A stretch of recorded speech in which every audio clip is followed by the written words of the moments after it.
एक बार की बात है, एक जंगल के किसी घने पेड़ पर एक गौरैया का जोड़ा रहता था। वो उस पेड़ पर अपना घोंसला बनाकर गुजर बसर करते थे। दोनों खुशी खुशी अपना जीवन बिता रहे थे। फिर आया सर्दियों का मौसम। इस बार बहुत ही कड़ाके की ठंड पड़ने लगी। ठंड से बचने के लिए एक दिन कुछ बंदर उस पेड़ के नीचे ठुठुराते हुए पहुंचे। तेज ठंडी हवाओं से सभी बंदर कांप रहे थे और बहुत ही परेशान थे। पेड़ के नीचे बैठने के बाद वो आपस में बात करने लगे कि काश कहीं से आग सेकने को मिल जाती तो ठंड दूर हो जाती। उसी बीच एक बंदर की नज़र पास पड़ी सूखी पत्तियों पर पड़ी। उसने दूसरे बंदरों से कहा, चलो इस सूखी पत्तियों को इकट्ठा करके जलाते हैं। उन बंदरों ने पत्तियों को एक जगह इकट्ठा किया और उन्हें जलाने का उपाय करने लगे।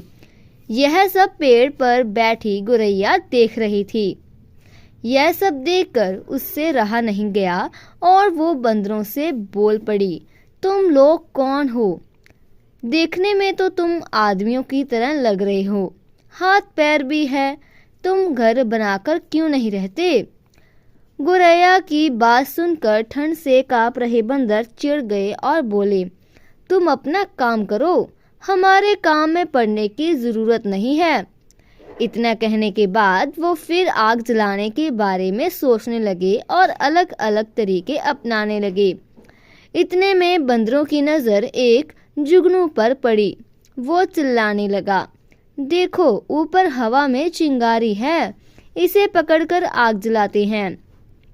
यह सुनते ही सारे बंदर उसे पकड़ने के लिए अलग अलग तरीके अपनाने लगे।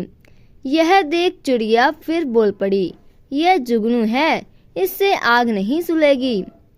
तुम लोग दो पत्थरों को घिसकर आग जला सकते हो। बंदरों ने चिड़िया की बात को अनसुना कर दिया। कई कोशिश के बाद उन्होंने जुगनू को पकड़ लिया और फिर उससे आग जलाने की कोशिश करने लगे, पर वो इस काम में कामयाब नहीं हो पाए और जुगनू उड़ गया। इससे बंदर निराश हो गए। इतने में फिर से गौरैया बोल उठी, आप लोग मेरी बात मान लिए, पत्थर रगड़कर आप आग जला सकते हैं। इतने में एक गुस्साए हुए बंदर से रहा न गया और उसने पेड़ पर चढ़कर गौरैया के घोंसले को तोड़ दिया। यह देख चिड़िया दुखी हो गई और डर कर रोने लगी। इसके बाद वो उस पेड़ से उड़कर कहीं और चली गई। तो दोस्तों, इस कहानी से हमें यह सीख मिलती है कि ज़रूरी नहीं कि हर किसी को ज्ञान या उपदेश दिया जाए। उपदेश उसी को दिया जाना चाहिए जो समझदार हो और बातों को समझे। बेवकूफ़ को उपदेश देने से खुद का ही बुरा हो सकता है। दोस्तों, ऐसी और मज़ेदार कहानियाँ सुनने के लिए हमारे इस चैनल को लाइक एंड सब्सक्राइब करें। Thank you.